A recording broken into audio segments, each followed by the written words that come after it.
కొంత ఇబ్బంది కలిగించవచ్చు. అలాగే వైసీపీ ఇంటర్వెన్ అవటం ఈ విషయంలో అంబటి రాంబాబు మాట్లాడినా, లేదు జగన్మోహన్ రెడ్డి మాట్లాడినా, ఎవరు మాట్లాడినా అది ఈ కేసులో అతను లోపల వ్యవహరించాలి అనుకుంటున్నటువంటి పద్ధతికి ఇబ్బంది కలిగించేది. అతను ఆల్రెడీ లీక్ చేశాడని చెప్తున్నారు. అతను లీక్ చేశాడో లేదో తెలియదు, కానీ ఆ లీకేజీకి సంబంధించిన వార్తలు అయితే ఆగట్లేదు. రకరకాల పేర్లు చెప్తున్నాడు ఆయన. సజ్జల పేరు, ఆయన కుమారుడి పేరు, ఇవన్నీ చెప్పేస్తున్నాడు. నేరుగా సీఎం దాకా తీసుకెళ్ళి, అంటే అప్పటి సీఎం, అప్పటి వైఎస్ఆర్సీపీ అధినేత వారి దాకా దీని వేళ్ళు వెళ్ళే ఛాన్సెస్ ఉన్నాయి. అలాగే ఈయన ద్వారా ఆయన ఎవరెవరిని టార్గెట్ చేశాడో, అంటే ఒక స్కీమింగ్ కనిపిస్తుంది. వైఎస్ఆర్సీపీ టైంలో క్రిటిసిజం మీద ఎవరితో తిట్టించాలి, ఎవరితో టార్గెట్ చేయించాలి అనేది దానికి ఒక స్కీమ్ జరిగి ఆ సందర్భం వచ్చినప్పుడు వాళ్ళని మాత్రమే మాట్లాడించటం అనే ఒక వ్యూహాత్మక క్రీడ నడిచింది. అందులో భాగంగానే పోసాని కృష్ణమురళి మాట్లాడాడు ఒక సర్టన్ ఏరియాలో. ఆ సర్టన్ ఏరియాలు డివైడ్ అయినప్పుడు ఇప్పుడు ఆయన మాట అంటున్నాడు, స్క్రిప్ట్ వచ్చేది నేను చదివేవాడిని.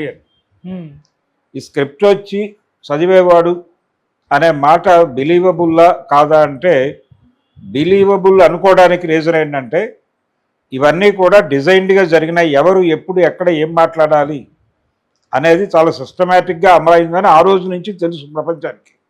అంటే పర్టికులర్గా ఈ సెక్షన్ గురించి మాట్లాడాలంటే ఇతను మాట్లాడాలి, పవన్ కళ్యాణ్ గురించి మాట్లాడాలంటే పేరు నాని మాట్లాడాలి, లేదు తెలుగుదేశం మీద దాడి జరగాలంటే తెలుగుదేశంలో పర్టికులర్గా నందమూరి ఫ్యామిలీని టార్గెట్ చేయాలి అంటే కనుక కొడాలి నాని ఆర్ వల్లభనేని వంశీ వాళ్ళిద్దరితో మాట్లాడించాలి. ఇలా ఎవరు దేని గురించి ఎక్కడ మాట్లాడాలి అనేది డిజైన్డ్ అని అనుకున్నప్పుడు స్క్రిప్ట్ కూడా పంపించుంటారేమో అని అనుమానం రావడంలో తప్పేం లేదు. సో అనుమానానికి ఆస్కారం ఇచ్చే లెవెల్లో వాళ్ళ యాక్టివిటీ నడిచింది గత ప్రభుత్వ హయాంలో. అందుకని ఇవన్నీ కేవలం పుకార్లే అని కొట్టిపారేయలేని పరిస్థితి. దీన్ని ప్రాథమిక సమాచారంగా స్వీకరించి కేసులు పెడితే చాలామంది ఇన్వాల్వ్ అయ్యే ప్రమాదం ఉంది. అందుకని పోసాని కృష్ణమురళి ఇంటెన్షనల్గా చెప్పాడా లేకపోతే అతని చేత చెప్పించారా అనేది కూడా చూడాలి. చాలా సందర్భాల్లో చెప్పించడాలే ఉంటాయి. ఇప్పుడు కొన్ని కేసుల్లో కన్ఫెషన్ స్టేట్మెంట్లు మేజిస్ట్రేట్ దగ్గర రికార్డ్ చేయిస్తారు. మేజిస్ట్రేట్ గారు తలుపులన్నీ మూసేసి అందరినీ బయటకు పంపించేసి తను బెంచ్ గుమాస్తా ఎవరైతే ఆ కన్ఫెషన్ స్టేట్మెంట్ ఇవ్వదలుచుకున్నాడో ఆ నేరస్తుడు మాత్రమే ఉండి, నీకు ఈ వాతావరణంలో ఈ మాటలు ఎవరూ వినటం లేదు అని నమ్మకం కుదిరిందా అని అడిగి అప్పుడు మాట్లాడించి రికార్డ్ చేస్తారు. ఆ రికార్డ్ చేసిన సందర్భంగా చెప్పిన విషయాలను కూడా కాంట్రడక్ట్ చేస్తూ ట్రయల్ అప్పుడు ఓపెన్గా మాట్లాడవచ్చు అని ఒక అవకాశం ఉంది ప్రిజనర్కి. కేసుల్లో పెట్టినాడు కన్ఫెస్ అయినప్పటికీ ఈ కన్ఫెషన్ నా చేత బలవంతంగా చేయించారు, ఆ రోజున మేజిస్ట్రేట్ దగ్గర రికార్డింగ్కి వెళ్ళటానికి ముందు కూడా నన్ను బెదిరించారు, అందుకని నేను నేరాన్ని నా మీద వేసుకుని మాట్లాడాను, కానీ వాస్తవం అది కాదు, నేను కంటెస్ట్ చేయదలుచుకుంటున్నాను అని ట్రయల్ రోజు నువ్వు చెప్పుకోవాల్సింది ఏముందా ఉందా అని జడ్జి గారు అడిగినప్పుడు చెబితే ఆ పాత కన్ఫెషన్ స్టేట్మెంట్ని తీసి అవతల పడేసి ఫ్రెష్గా ట్రయల్ ఓపెన్ చేస్తారు. అంతే తప్ప మొండిగా నువ్వు ఆ రోజు ఏది మాట్లాడావో అదే ఫైనల్ అని శిక్షలు వేయరు. ఇది కోర్టు ప్రొసీజర్. అందుకని ఇప్పుడు ఎన్ని తాపత్రయపడ్డా ఎన్ని చేసినా ఫైనల్ హియరింగ్లో ఇవన్నీ నిలబడతాయా అనేది అనుమానమే. అందుకని అక్కడ కూడా నిలబెట్టుకునేంత కసరత్తు చేయగలరా డిపార్ట్మెంట్ వారు అనేది చూడాలి. ప్రస్తుతానికైతే వాళ్ళు దెబ్బకి దయ్యం జడిసింది అనే లెవెల్లో రకరకాలుగా ప్రచారం చేస్తున్నారు. అలాగే కూటమిని భుజాన మోసేటువంటి మీడియా కూడా వాళ్ళు వ్యవహరిస్తున్న తీరు, వాళ్ళు మాట్లాడుతున్న పద్ధతి, వాళ్ళు తమ్నైళ్లు పెడుతున్న పద్ధతి, అరెస్టు చాలదు నాలిక కొయ్యాలి అని ఒక మెయిన్ స్ట్రీమ్ మీడియా హెడ్డింగ్ పెట్టింది.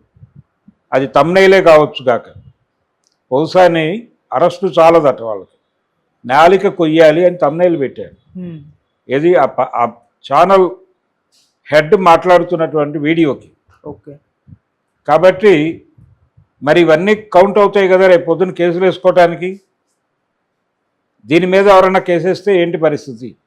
మరి వాళ్ళని కూడా తీసుకెళ్ళి ఇలాగే ప్రతి ఒక్కరూ కూడా ఇప్పుడు వైసీపీకి కూడా క్యాడర్ ఉంది, అన్ని ప్రాంతాల్లోనూ ఉంది, అన్ని ప్రాంతాల్లోనూ మనోభావాలు గాయపడ్డాయని ఒక్కొక్కళ్ళకి 50 చోట్ల 60 చోట్ల కేసులు పెడితే ఇప్పుడు అయ్యన్న పాత్రుడు గారు అలా మాట్లాడాడు, మాట్లాడిన వీడియోలు ఉన్నాయి. ఆ వీడియోలు ఇప్పుడు చూసి మనోభావాలు గాయపడి ఒక 50 చోట్ల కేసులు పెడితే మరి ఇలాగే వ్యవహరిస్తుందా పోలీసు వ్యవస్థ అనేది చూడాలి. న్యాయస్థానాలు వాళ్ళు అప్రోచ్ అవుతాయి, ఆ కేసులు కనుక స్వీకరిస్తాయి, వీళ్ళందరినీ తీసుకెళ్ళి లోపల పెట్టి ఇలాగే తిప్పుతారా అనే దానికి ఏమన్నా సమాధానం చెప్పగలరా తెలుగుదేశం పార్టీ కానీ లేదు ప్రభుత్వ ప్రతినిధులు కానీ? ప్రతి ఒక్కరికి అవకాశం ఉంటుంది కదా.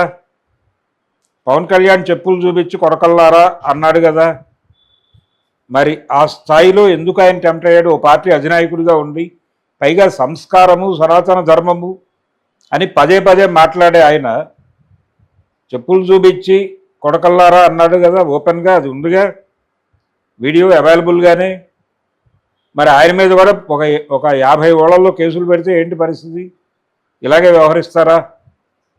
ఇది ప్రశ్న. అంటే ప్రభుత్వ పోలీసులుగా వ్యవహరించడం వేరు, కానీ ప్రభుత్వాన్ని ఏ పార్టీ అయితే నడిపిస్తోందో ఆ పార్టీకి జరిగినటువంటి అవమానాలకి వ్యవస్థలు రియాక్ట్ అయితే వాటిని వ్యవస్థలను పిలవాలా, ఇంకేదైనా పేరుతో పిలవాలా అనేది ప్రశ్న. ఈ దిశగా జనాలు ఆలోచించే పరిస్థితి తెచ్చుకుంటున్నారు. ఏది ఈ పోసాని అరెస్టు ఇలాంటి వాటి వలన.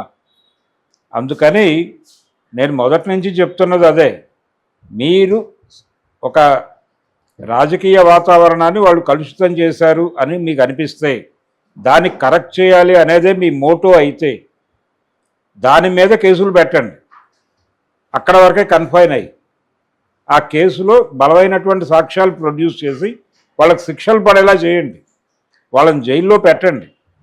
అది సమాజానికి గుణపాఠం అవుతుంది. కానీ ఇది కక్ష సాధింపు అనేది అర్థమైన తర్వాత సమాజం దీన్ని అంత సీరియస్గా పట్టించుకోదు. అందుకని మీ వ్యవహార శైలి మీ లక్ష్యానికి తేడాగా ఉంది. మీరు చెబుతున్న లక్ష్యము మీ ఆచరణ ఈ రెండు దారుల్లో ఉన్నాయి. అవి రెండూ కలిపి ఒక దారిలో ఉంటే జనం మీతో ట్రావెల్ అవుతారు, లేకపోతే జనం డీవియేట్ అయ్యే అవకాశం ఉంది, ఓటర్. అందుకని ప్రస్తుతం తెలుగుదేశం పార్టీ చేస్తున్నటువంటి అరెస్టులు, అలాగే వాళ్ళని వేధిస్తున్నటువంటి తీరు, ఇదంతా, అలాగే వాళ్ళు బయట రాస్తున్నటువంటి రాతలు, బహుశా అనేది డ్రామా అని తేలిపోయింది అని ఒక మెయిన్ స్ట్రీమ్ మీడియా హెడ్డింగ్ పెట్టింది. అంటే అతను చెస్ట్ పెయిన్ వచ్చింది, గుండె నొప్పి ఏమో అనుకున్నాడు. డాక్టర్ల దగ్గరికి వెళ్ళారు, అవేమీ లేదు, పర్లేదు, మీరు బాగానే ఉన్నారు, ఆరోగ్యంగానే ఉన్నారు, ఏదో కొంచెం వీక్నెస్, ఈ ప్రెజరు దానివలన కొంత అలా ఫీల్ అవుతున్నారు, సహజంగా ఉండేదే, ఇది నిరాసక్తత ఇవన్నీ వస్తాయి, దానికి కొంచెం ట్రీట్మెంట్ తీసుకుంటే సరిపోతుంది అని ఉంటాడు డాక్టర్. దాన్ని పట్టుకొని బూటకం దొంగతనం అనే పద్ధతిలో మీరు వ్యాఖ్యానాలు చెప్పేస్తే అలాగా, డ్రామాలు ఆడుతున్నాడు, ఇవన్నీ అంత దూకుడుగా మీరెందుకు మాట్లాడుతున్నారు?